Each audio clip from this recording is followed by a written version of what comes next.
The pull fielded by Wursmeyer-Bailey. Chartok, little break through the middle already. Babbitt. Wursmeyer-Bailey, the lefty, lays it out. One throw in. Matt Cat Stevens with two hands in the end zone. Home cooking for the Empire. Just 12 seconds in. Now make that 22 seconds in. Over to the Brown product, that being Wursmeyer-Bailey. Up to Osgar. And Cam Warner almost to it. Cam Warner, the superstar defender. Osgar laying it up for Lithio. One-handed, no problem for John Lithio. Teasing gravity, the number 54. Back in the lineup and back on the scoreboard. Inside flick break. Now Babbitt.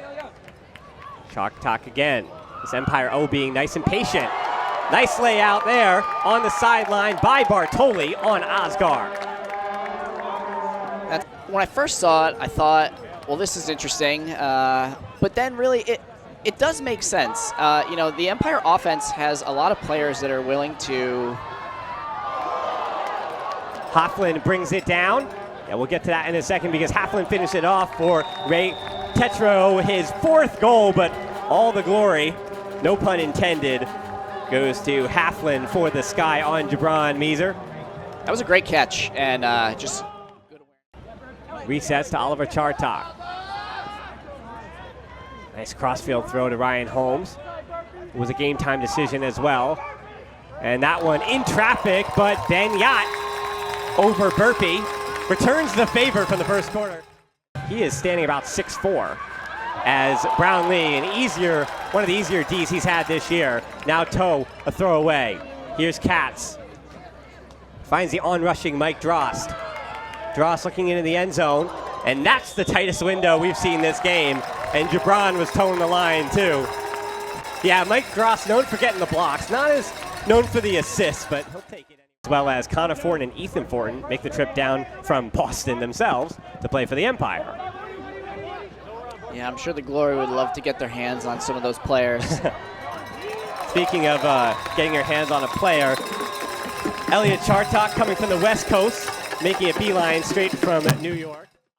It's probably still true with this iteration of the team. Yeah, it was very close to the high-intensity level of the games. Here's Cam Warner. Matt Johnson on it, and Matt Johnson gets his first block in emphatic fashion. Matt Labar, nice inside throw. Good edge on it to get it over to Oliver Chartok. Yeah, and Labar handling a lot more. Certainly, yeah, the one season of James Madison has helped him out, as is it Matt Johnson for the bookends. That's a break for the Empire, and 3 goals for the AUDL debutante. Tetro with 55 seconds remaining. Stewart lays it up for Barron. Can he stay inbounds? And they say he did. So towed the line against Ryan Holmes did Pat Barron for goal number 2 with 44 seconds sort of happening. Very humbling. I'm very honored and appreciative of it.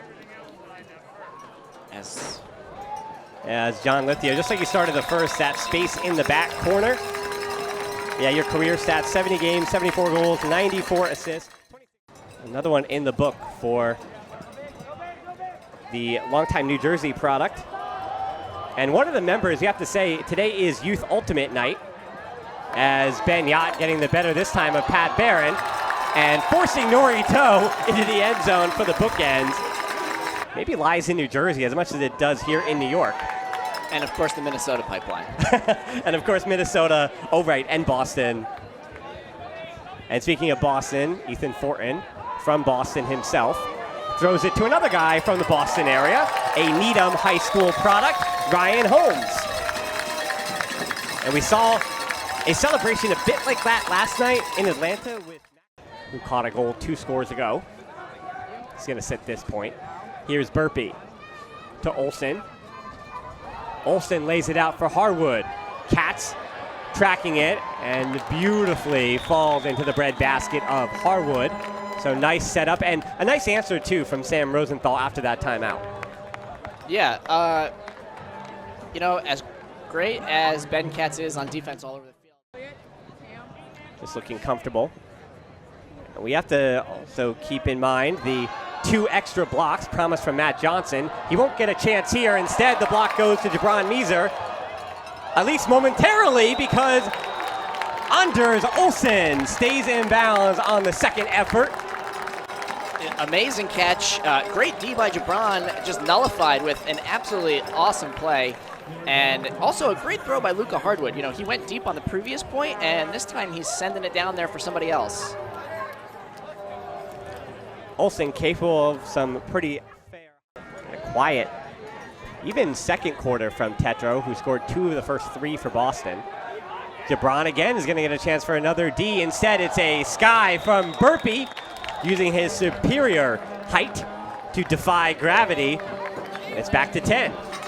Yeah, I like the battle out there. I like that, you know, it's maybe not as cohesive as it needs to be, and maybe a little more experience in the AUDL together would go a long way. I mean, the roster is not without talent for sure. And again, a Boston connection. That being, yeah, they are loaded with talent out there, and you know, sometimes that's coaches calling timeouts, putting their O-line in, and it counts as a conversion. That hasn't really been the case much here. It's just the D-line going out there, getting the job done. They don't get the job done this time around. It's Willie Stewart in the end zone. They could be starting on offense on almost any other team in the league. Right. There's no shortage of just amazing players, almost all-star level players that are just on the D-line here, where, you know, on a different team, they might be the best player. Never mind player option number 4 on defense. And this O-line for the Empire, they make their bread and butter on playing your role. And that Cat Stevens knows what he is. That's tough. They say a dollar's made of 95 cents, but if you don't bring the nickel. And the nickel catch from Olsen, nothing to it. Davis throws that one up into the New Rochelle Knight. Yacht brings it down. And Matt Labar on his horse finishes the play. That's another break for the Empire. So that's kind of the story of the Glory, at least in the first quarter and the first half of it, where just so close, playing well, but unable to finish. And this Empire D, all they do is finish. Yeah, the Glory, I think that disc would have maybe been reeled in if he didn't swat that little bobble away. So I'm fine with giving him a nice D there. Lithio goes deep to Jeff Babbitt, and Babbitt, 6th goal of the game, making it look easy. Want to update you as well. Atlanta Austin 8-5, the hustle lead. But being up by 13 means they have played D quite often tonight. We're going to see Jeff Babbitt against Cam Warner. That's one of those athletic matchups that you have to, you pay to see. That's why you come to these games. That's why you watch on AUDL.tv. I thought maybe Jeff was going to slow up for a second on that, just since the game is well in hand, and you know he was questionable to start, but he just motors through and gets an easy one. Brownlee, speaking of an easy one, on the hook. And then Jeff Babbitt's going to have to work for this and tracks it down. That's bookends for Jeff Babbitt. Yeah, he looks just fine to me. Yeah, I shouldn't call the D an easy one. I mean, he obviously had to work hard there, but you know, for Jeff, it just seems easy when he gets those legs churning. You know he's got a shot at almost anything he takes off after. Well, the argument, too, is that you definitely have to go down hurt. There's no other option. You can't just get skied. I don't know. He gets skied a lot, especially when you're not super tall. Great play there. Yeah, speaking of getting into the air, again, Anders Olsen with the highlight plays. Yeah, cheeky throw from Brendan McCann, and his teammate helping him out, making it 31-18, 1:49 to play. You know, when he's here, it just adds another level of just a world-class player, and it's scary. Yeah, well, now literally a world-class player as Jeff Babbitt up to the sky, saying, I caught it in the lights, but he still came down with it, the big man did. And he is put on. Yeah, we're still going to have to give him a little grief post-game, though, about his calling for 2 more blocks. Well, I guess unless he gets the block here, they give the credit. I think it's going to go to Oliver Chartok, but either way. So, yeah, 1 block short, but plenty of points short for the Boston Glory against the Empire tonight. The 11-0 Empire showing their strength to strength, up and down the roster, and they win this one 32-18.